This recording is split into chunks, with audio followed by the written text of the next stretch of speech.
মাত্র 2-1 সপ্তাহের মধ্যে কি সুন্দর পেঁয়াজের চারা বেরিয়েছে। আর ওই পেঁয়াজগুলো কিন্তু শুকিয়ে যাওয়া ফেলে দেওয়া পেঁয়াজই ছিল বলা চলে, কারণ ওগুলো খাওয়ার মতো ছিল না, একদম শুকিয়ে গিয়েছিল।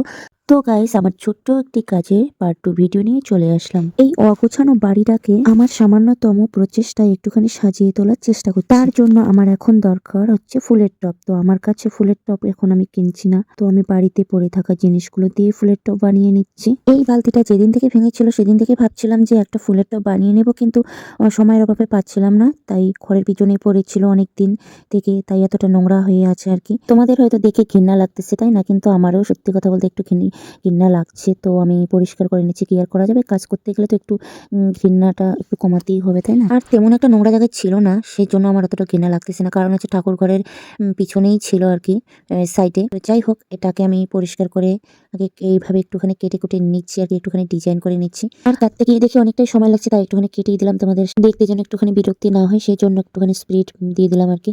তো আমার কাটা কমপ্লিট হয়ে গেল। তারপরে মনে পড়লো আর দুটো তেলের ড্রাম পড়ে আছে, সেই ড্রাম দুটো নিয়ে আসলাম। তো এখন এই দুটোকে একটুখানি সুন্দর করে কেটে কুটে নিচ্ছি। অবশ্যই কিন্তু তারপরে ফুটো করে নিতে হবে, নয়তো চারা গাছ যে কোনো গাছে আর কি মারা যাবে। তো আমি অনেক দূর থেকে মাটি নিয়ে আসলাম, সারযুক্ত মাটি একদম, তো আমি ভরিয়ে নিয়ে আসলাম।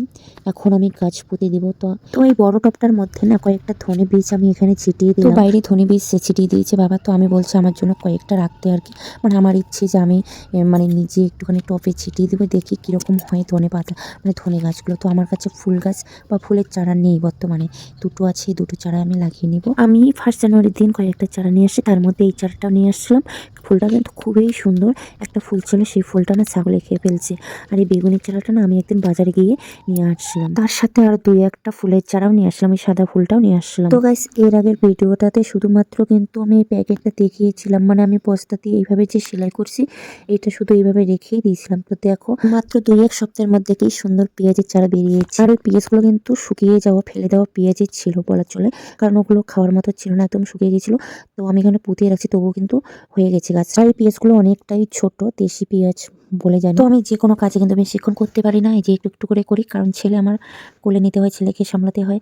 তো যাই হোক, আরেকটা জিনিস তোমাদেরকে দেখাচ্ছি। দেখো, একটা লাইন আমি আলু গেড়েছি, সব কিছু আলু ফেলে দেওয়া একজনে ফেলে দিয়েছে পাশের বাড়ি থেকে, আমি নিয়ে আসছি। তো আমি কিপ্টি, আমি একজন বলতে পারো তোমরা, তারপর আবার পাগলও বলতে পারো, জানি না হয় কিনা, দেখাই যাক। তোমার ভীষণ ভালো লাগে কিছু ফেলে দেওয়ার থেকে ভালো কিছু করো। তো আমার মনে হয় গাছ ঠিকই বের হবে, আর ফল যদি না হয় পাতাগুলো তো খেতে পারবো।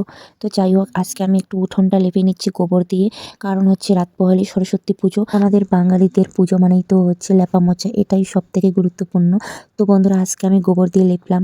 কেমন লাগলো আজকে লেপাটা? আমার তো ভীষণ ভালো লাগছে।